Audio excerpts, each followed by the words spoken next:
thank you, the audience, for turning out tonight to look at architecture and urban design in Melbourne. It's I suppose, a testament to what a great city we live in, and the fact that we've got such a large group here tonight, and we'll have them the next 2 days looking at buildings and the city. I'm today going to talk about the Melbourne Convention Exhibition Centre, which is a project we won in 2005 and probably started in the year 2000. It was a major PPP project. That's a very controversial term, but it's essentially a public-private partnership. So the private sector funds public work of a major nature. Melbourne's got a rich history of delivering great, significant work in this manner. The Southern Cross Railway Station and more recently the Children's Hospital have also been major PPP projects.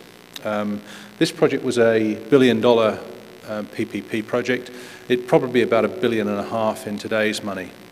So a significant commitment by the private sector on behalf of the public desire. We must acknowledge our joint venture partners in NH Architects and the colleagues. We came together as a joint practice to deliver the building. It was a significant project, and that's increasingly the way that major projects are delivered. And I also must acknowledge Plenary, who were the sponsor of the project and delivered a major piece of public infrastructure for the state of Victoria. This is the view across the Yarra, looking at, I suppose, at the compositional elements. You've got the Polywood side on the left-hand side. You've got the Plenary Hall pretty much in the middle, the Grimshaw pedestrian bridge which connects to Docklands, and then of course the Hilton Hotel. A major composition of development elements in a big play. The second placed alternative was about a $350 million composition. So this was a $1 billion offering which was selected. It's a very brave decision by the developer and the sponsor to go for the big game play. We've visited a number of convention centres around the world, and for those of you that understand the way cities work, convention centres are critical to the lifeblood of visitations and people who come and spend lots of money in the hotels and various other parts of the city. We visited Berlin's convention centre, which again, as only the Germans could do, very dry and quite dull but very efficient. We went on to join our Korean colleagues for a 6,000-seat lunch in their convention centre, and then also the emptiness in the Singapore arena, which was beautifully put together but a bit dull. And then of course what we delivered for Melbourne, which was a great people space on the side of the Yarra, representing all of the benefits of that northern approach to the sunlight and all the other stuff. And for those of you that cross the St Kilda Road Bridge, you can look back and see the convention centre in its context with the Hilton behind. I often go to this building and visit it, and it reminds me of a German railway station in terms of its scale and bulk and mass, and just glorious standing in the sunlight there. In terms of the way we consider the project, it was all about edges, and this diagram, I suppose, shows some diagrammatic connections to the key areas of activity. You've got Docklands in the form of the stadium off to the north of the diagram there, and then the edges which define the relationship to Parkland and of course the Yarra itself, which does wind around, but the building sits adjacent to Jeff's Shed, as it's now referred to. And that sort of knuckle between the two elements. The Plenary Hall itself is pretty much a triangle. It's the triangular sort of space left over between the crossovers of those lines. And then of course the Hilton sits behind it. And that's the aerial view. As you can see, the combination of the great roof of Jeff's Shed by Denton Corker Marshall, and then the Plenary Hall sitting, some would say, a bit sort of aggressively beside the DCM building, but at the end of the day, there's not much space in cities. You've got to pack what you can in the area you've got left over, and the decision was made to put the Plenary Hall here, and I think at the end of the day it was the right decision when you consider its relationship to the river, because there aren't many spots where you get the major convention exhibition type building as Jeff's building, Jeff's Shed, and then the theaterette functions, and then supported by hotel and retail behind. It's the first and largest 6-star Green Star convention centre in the world, and probably the only 6-star Green Star convention centre. We spend a lot of time with our consultants and the client and the state of Victoria in achieving this objective.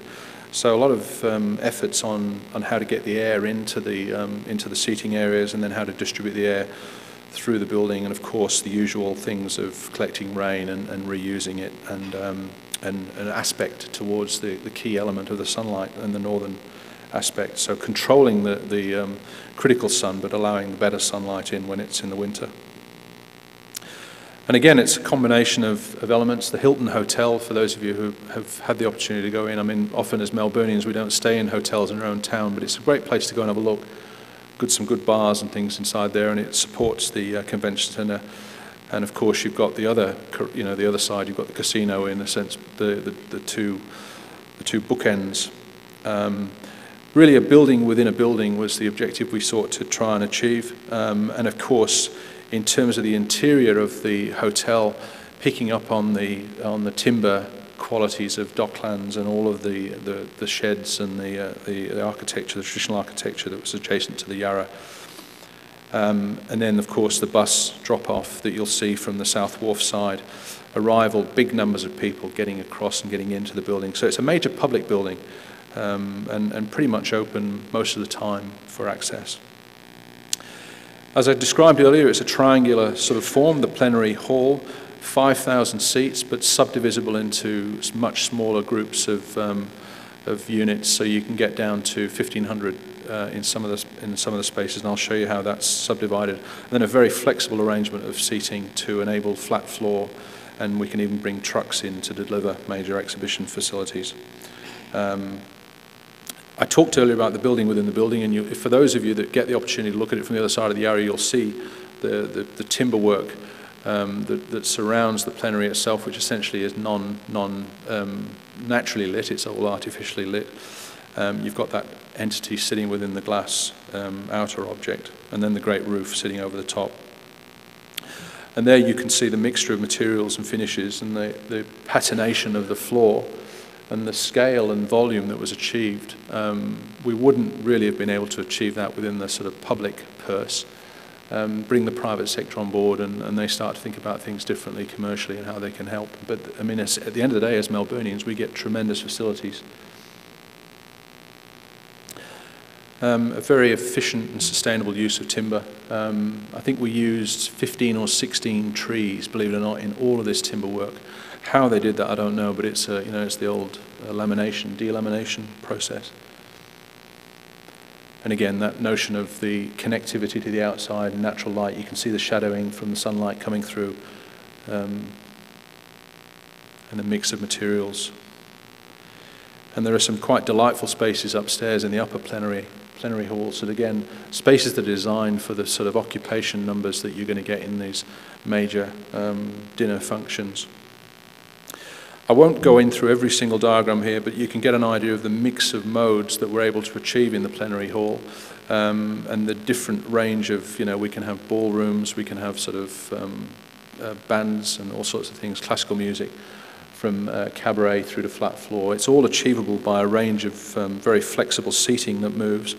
The plan diagram, you can see that triangular shape again with the service elements sitting at the rear, the stage area here, and then the way we can subdivide this sort of radial plenary business, and then of course the foyer, which we've seen in the pictures, and then of course out to the Yarra. So it's all sitting as an object within a glass box in the simplest of terms. And I can describe the number of seating shifts as you move through to the 1,500 seaters either side. They're all acoustically separated, and all of those walls disappear into the walls. Quite remarkable in a sense. You've got 3 separate auditoriums that can operate in this manner without any acoustic transfer between.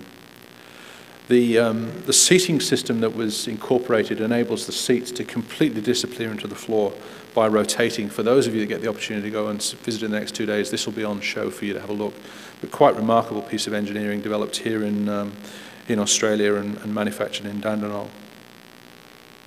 And that's the main view that you would get as a member of the audience in preparation in the 5,000 seat mode, stripping down to the 2,500 seater or even the 1,500 seater as we swing around. So there we are in Melbourne. Excellent.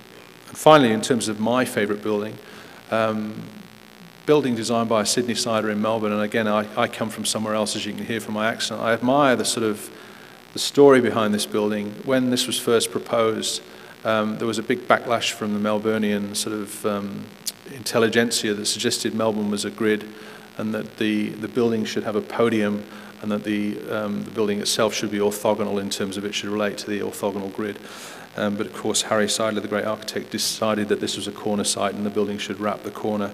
And every time I come up Wellington Parade, I always smile at the vision of the man to challenge the Melbourne establishment. Again, a great international building, ahead of its time in terms of sustainability. The use of external sun shading that really does a job and varies as it moves around the building, for those of you who can see the subtle changes. And one of the great commercial foyers of all time, with the exposed artwork that represents an uplift to the spirits. Well done, Harry Seidler, and long may we miss you. Thank you very much.